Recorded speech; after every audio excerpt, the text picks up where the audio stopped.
जय हिंद दोस्तों, मैं कुणाल आपका स्वागत करता हूं। ये हमारे आधुनिक इतिहास के सीरीज़ का 33वां वीडियो है और आज का टॉपिक है ब्रिटिश शासन का आर्थिक प्रभाव भाग 3, जिसके अंतर्गत हम लोग धन की निकासी या प्रवाह का सिद्धांत का अध्ययन करेंगे, जिसे इंग्लिश में ड्रेन ऑफ वेल्थ थ्योरी कहते हैं।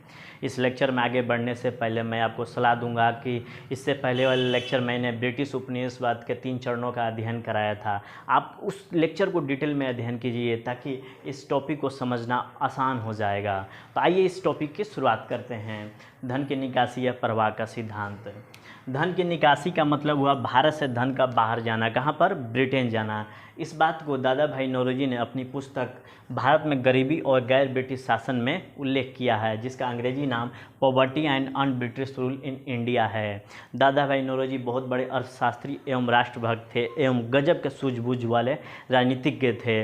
बहुत अच्छे पॉलिटिशियन भी थे, इसलिए इन्हें भारत के पितामह भी कहा जाता है। इन्होंने पहली बार ब्रिटिश आर्थिक नीति का खुलासा किया और आंकड़ों, तर्कों और घटनाओं के माध्यम से सिद्ध किया कि भारत का धन बहकर ब्रिटेन जा रहा है। ब्रिटेन के नीतियों का इन्होंने आलोचनात्मक ढंग से समीक्षा करते हुए बताया कि भारतीय धन का शोषण हो रहा है। आज ब्रिटेन की जो औद्योगिक स्थिति है या समृद्धि है, उसका मूल कारण है भारत से धन बटोर कर ले जाना। जो भारत से धन बटोर कर अंग्रेज ले गए थे, उसी कारण अंग्रेज़ों की औद्योगिक स्थिति और समृद्धि है। इससे पहले हम देखते हैं कि मध्यकालीन इतिहास के दौरान हमने देखा था कि नादिर शाह और मोहम्मद गोरी भी भारत का धन लूटकर अपने देश ले गए थे, लेकिन वो हथियारों के दम पर। लेकिन जो अंग्रेज़ थे, हथियारों के दम पर नहीं, सभ्य तरीके से भारत का धन लूट रहे थे। ठीक है ना। जो काम हथियार कर रहे थे नादिर शाह मोहम्मद गोरी के लिए, वही काम राजनीति अंग्रेज़ों के लिए कर रही थी। इस बात का खुलासा अब दादा भाई नौरोजी ने किया था। उसके बाद दूसरे इतिहासकार होते हैं रमेश चंद्र दत्त। इन्होंने बड़े स्तर पर, बड़े प्रणाली के माध्यम से बताया कि भारत के धन का निकासी हो रहा है, और ये बात दुनिया और भारतीयों के सामने इन्होंने रखा। तब लोगों का दिमाग चकराया, लोगों को पता लग गया कि जब तक अंग्रेज हमारे यहाँ रहेंगे तब तक हमारा आर्थिक विकास नहीं हो सकेगा। इसलिए स्वतंत्रता आंदोलन में स्वदेशी आंदोलन इतना प्रमुख आधार बना। यानी कि स्वदेशी आंदोलन अप्रत्यक्ष रूप से या सैद्धांतिक रूप से धन का निकासी का विरोध करना था। ठीक है ना। तो आगे और देखते हैं इसमें।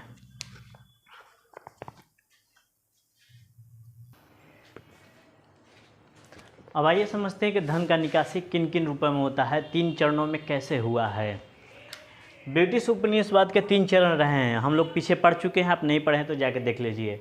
इन 3 चरणों के आधार पर हम धन की निकासी को देखेंगे और धन के निकासी का देखेंगे इन 3 चरणों में क्या स्वरूप रहा है, धन के निकासी के तरीके क्या रहे हैं। तो सबसे पहले प्रथम चरण को देखते हैं, जिसका नाम है व्यापारिक पूंजीवाद, जिसका समय काल 1750 से 1813 AD के बीच में होता है।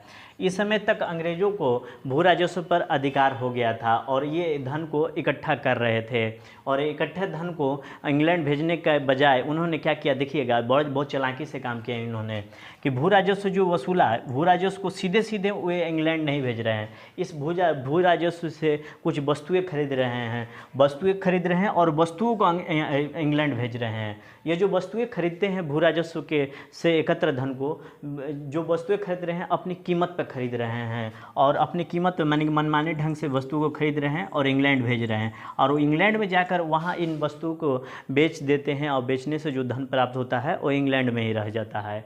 तो ये देख लीजिए, भू राजस्व पर सबसे पहले इन्होंने अधिकार किया। भू राजस्व से एकत्र धन के माध्यम से मनमाने ढंग से, मनमाने मूल्यों पर वस्तु खरीदते हैं और वो उस वस्तु को इंग्लैंड भेजते हैं, और इंग्लैंड में उस वस्तु को बेचकर धन कमाते हैं। तो देख लीजिए भारत से धन का कैसे निकासी हो रहा है। उसके बाद भारत में बहुत सारे अधिकारी वर्ग रहते हैं और अधिकारी वर्गों को वेतन दिया जाता था। वेतन के रूप में इंग्लैंड धन पहुंच रहा है। इंग्लैंड में ये भारत में बहुत सारे भ्रष्टाचार हो रहा है। भ्रष्टाचार के माध्यम से इंग्लैंड में धन पहुंच रहा है, जैसे आप लोग वारेन हेस्टिंग्स और लॉर्ड क्लाइव के संबंध में देखा था, जिस वजह से इंग्लैंड में जो भी वर्ग था, इनके धन को देखकर बहुत ज़्यादा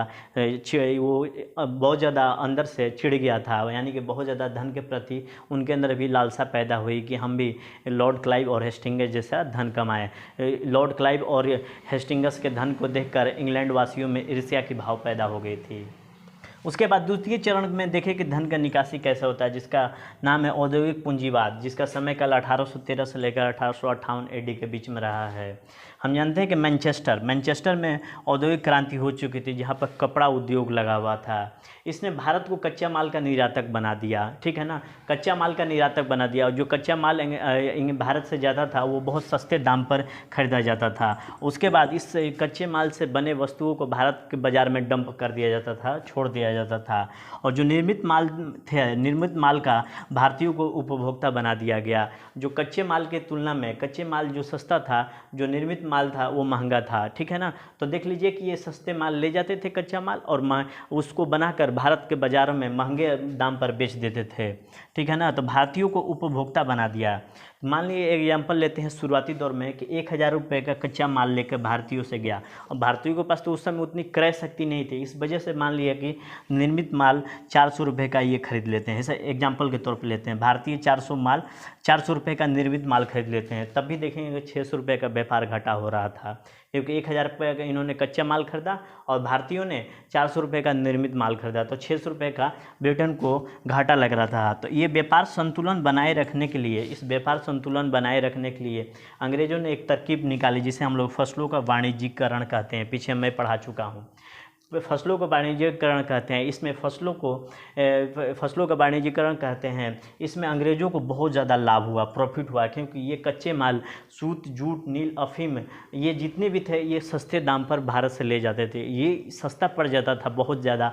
इस वजह से इनका व्यापार संतुलन जो 400 रुपये का घाटा लग रहा था वो प्रॉफिट में बदल जाता था, ठीक है ना। और इसी चीज़ को भारतीय बाज़ार में बनाकर भारतीय बाज़ार में ये लोग छोड़ देते थे। तो यानी कुल मिला के कहे तो निर्यात और आयात दोनों स्तर पर भारत का शोषण हो रहा है, क्योंकि कच्चे माल का भारत निर्यात कर रहा है बहुत कम दामों पर, और उधर से जो इंग्लैंड बनाकर भारत में आयात कर रहा है, भारत में भेज रहा है, वहाँ पर बहुत महंगे दाम पे बेच रहा है। तो यानी कि भारतीयों का निर्यात और आयात दोनों स्तर पर शोषण हो रहा है। बाद में देखेंगे कि जो 400 रुपये का ये 600 रुपये का व्यापार संतुलन था ये भी ख़त्म होने लगा, क्योंकि भारत में शिक्षित और मध्यम वर्ग जो तैयार हो गया था वो देखने में तो भारतीय था, रंग रूप से भारतीय था, लेकिन सोच से विदेशी था, अंग्रेज़ था। और वो अपने आप को साबित करने के लिए वो विदेशी हाव भाव, विदेशी वस्तुओं को पहनना शुरू किया, रखना शुरू किया। इस वजह से इंग्लैंड का निर्यात बहुत ज़्यादा बढ़ गया और भारतीयों में ये उपभोक्ता वर्ग तैयार हो गया इंग्लैंड से बनी वस्तुओं का। तो धीरे धीरे निर्यात भी भारतीयों का भारत में ज़्यादा होने लगा था। जो यहाँ 400 रुपये था, यहाँ ये बढ़कर बहुत आगे बढ़ गया था। तो इस माध्यम से भी, यानी कच्चे माल के माध्यम से भी भारत से धन का निकासी हो रहा है, और उधर से जो निर्मित वस्तुएं बन रही है वो भारत में आ रही है, और भारत का धन फिर बाहर जा रहा है। तो ये द्वितीय चरण हुआ, जिसमें औद्योगिक पूंजीवाद कहते हैं। आगे देखते हैं। धन की निकासी का तृतीय चरण वित्तीय पूंजीवाद था, जिसका समय काल 1858 से 1947 एडी के बीच में रहा है। इस समय तक भारत में वित्त का आगमन होने लगा था। वित्त के आगमन के रूप में बैंक, बीमा, फर्म आने लगे थे। फर्म जो एक्सपोर्ट और इंपोर्ट करती थी वो भारत में आ रही थी, और भारत में आकर बहुत ज़्यादा प्रॉफिट कमा रही थी। इनके जो डिविडेंड थे, लाभांश थे, ये ब्रिटेन भेजे जा रहे थे। भारत में ये इन्वेस्ट कर रही थी, और उससे जो डिविडेंड आ रहा था उसका वो इंग्लैंड भेज रहे थे। इसके माध्यम से भी भारत का धन का निकासी हुआ। उसके बाद देखेंगे कि 1850 एडी तक हम देखते हैं कि जो 1857 का जो स्वतंत्रता संघर्ष होता है, उसके बाद से ईस्ट इंडिया कंपनी का शासन समाप्त हो जाता है, और सरकार जो होती है, ब्रिटिश सरकार होती है, ब्रिटिश संसद होती है, वो भारत पर अधिकार कर लेती है, ठीक है ना, भारत पर शासन करने की शुरुआत करती है। हम देखेंगे कि धीरे धीरे भारत पर ब्रिटिश जो सरकार थी उसका साम्राज्य बढ़ता हुआ चला जा रहा था। इस वजह से घरेलू खर्चे भी बढ़ रहे थे, क्योंकि सेना और प्रशासन को संभालना था, सेना और प्रशासन का खर्च उठाना था। इसको पूरा करने के लिए इतने खर्च बढ़ गए थे कि इस खर्च को पूरा करने के लिए इंग्लैंड की सरकार से कर्ज लेना पड़ता था। माने कि भारत में शासन चलाने के लिए, भारत में अंग्रेजी शासन चलाने के लिए इंग्लैंड के सरकार से कर्ज लिया जाता था, और उस कर्ज के बदले ब्याज भी वसूला जाता था। एक आंकड़ा की बात करें, 1901 के आंकड़े के अनुसार 173 लाख पाउंड का व्यय हुआ था भारत में प्रशासन चलाने के लिए। उस कर्ज का ब्याज था 30 लाख पाउंड, जो कि भारत से बाहर जा रहा है। उसके बाद पेंशन के रूप में जो यूरोपीय अधिकारी थे भारत में, उनको पेंशन के रूप में 19 लाख पाउंड गया था। तो देखिए भारत से इतने धन का निकासी हो रहा है इसके माध्यम से।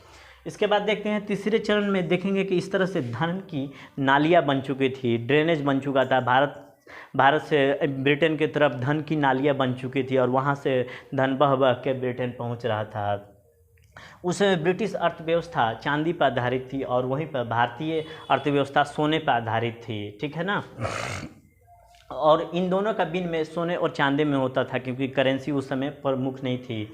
विनिमय दर का निर्धारण ब्रिटेन करती थी और विनिमय दर का निर्धारण करेगी तो ये चांदी के मूल्यों को ऊपर कर देती थी और सोने के मूल्यों को नीचे कर देती थी। यानी कि जो विनिमय दर था, एक्सचेंज रेट था, आप जाके इकोनॉमिक्स में पढ़ेंगे एक्सचेंज रेट क्या होता है, उस विनिमय दर को अपने पक्ष में कर लेती थी। विनिमय दर निर्धारित करने वाली सत्ता ब्रिटेन ही थी और अपने पक्ष में कर लेती थी और इसके माध्यम से भारत से सोना इंग्लैंड जाने लगा। उसके बाद देखेंगे ब्रिटिश अधिकारी जो थे उनको वेतन और भत्ते दिए जाते थे, ये बहुत बड़ी राशि होती थी और इसके माध्यम से भारत का धन इंग्लैंड जाने लगा, भारत से धन बाहर जाने लगा। इसी का विरोध किया था स्वतंत्रता सेनानियों ने, कहा था कि इन ब्रिटिश अधिकारियों का वेतन भत्ते कम किए जाए क्योंकि ये भारत का धन है, अगर इनको वेतन भत्ते पर ज़्यादा खर्च किया जाएगा तो भारत का विकास नहीं हो पाएगा। उसके बाद ये 1896 ईडी में इंडियन नेशनल कांग्रेस, भारतीय राष्ट्रीय कांग्रेस का कलकत्ता अधिवेशन होता है और वहाँ धन के सिद्धांत को ऑफिशियली यानी आधिकारिक रूप से मान्यता दे दी गई कि भारत से धन का निकासी हो रहा है।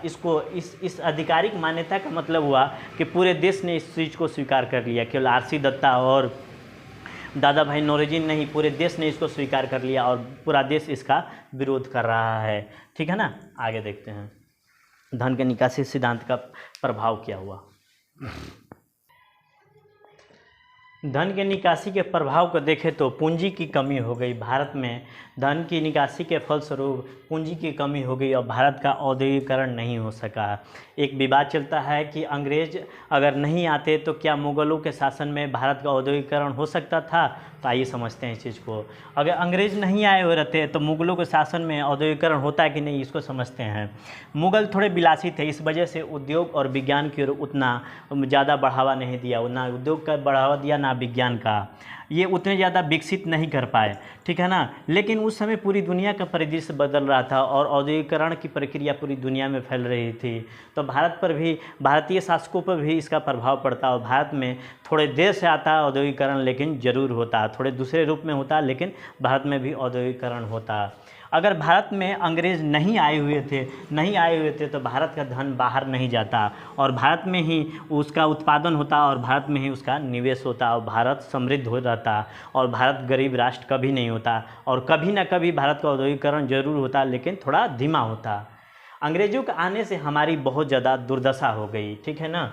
तो डेन ऑफ वेल्थ थ्योरी के अंतर्गत हम देखेंगे कि भारतीय मानते हैं कि भारत के धन का निकासी हुआ है, भारतीयों का शोषण हुआ है। किस किस रूप में, कि भारतीयों का शोषण हुआ कि भारतीय उद्योगपति को अंग्रेज़ों ने उत्पन्न होने नहीं दिया और उसके बाद जो भी यूरोपीय राष्ट्र थे चाहे अन्य राष्ट्र थे भारत में उनको प्रवेश करने नहीं दिया और जो भी थे उनको बाहर कर दिया, जैसे डच, फ्रांसीसी, पुर्तगाली अंग्रेज़ों ने बाहर कर दिया, जिससे प्रतियोगिता ख़त्म कर दी थी और भारतीय उद्योगपतियों को ये जन्म ही होने नहीं दिए। तो इस वजह से भारत का बहुत ज़्यादा इन्होंने शोषण किया।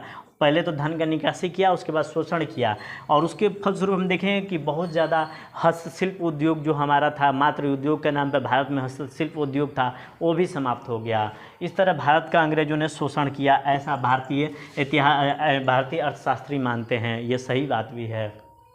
वहीं ब्रिटिश अर्थशास्त्री कहते हैं कि नहीं, हम धन का भारत से निकासी नहीं किए हैं, हम भारत का औद्योगिकरण किए हैं, जिसमें रेलवे का विस्तार किया है, व्यापार के लिए बहुत सारा बंदरगाह बनाया है, जहाज़ रानी बनाई है। लेकिन आप देखिए कि जहाज़ रानी, रेलवे, ये सारी चीज़ें ब्रिटिश कंपनियां हैं और लाभ कमा रही है और लाभ कमा कर ब्रिटेन भेज रही है, तो यानी धन का तो निकासी हो ही रहा है, ठीक है ना, इससे लाभ भी कमा रही है। तो यह ऐसा कहा जाता है कि अगर ब्रिटिश नहीं आए हुए थे तो भारत से धन का निकासी नहीं होता और भारत जितना गरीब था उतना गरीब नहीं होता और भारत कहीं ना कहीं समृद्ध ही रहता। तो अंग्रेज़ों के आने से भारत में औद्योगिकरण नहीं हुआ है, वो अपने लाभ के लिए औद्योगिक व्यवस्थाएं स्थापित किए थे, ठीक है ना। तो ये रहा अपना धन का निकासी का सिद्धांत या प्रवाह का सिद्धांत। कल हम लोग ब्रिटिश शासन का आर्थिक प्रभाव भाग 4 को देखेंगे, जिसमें कई तरह के उद्योग लगे थे, उसको समझने का प्रयास करेंगे। उसके बाद इस टॉपिक को समाप्त कर देंगे, फिर उसके बाद कांग्रेस के उदारवादी चरण में प्रवेश कर जाएंगे। ठीक है, तो आज भर के लिए इतना ही। आपके सभी के लिए धन्यवाद। नमस्कार, जय हिंद।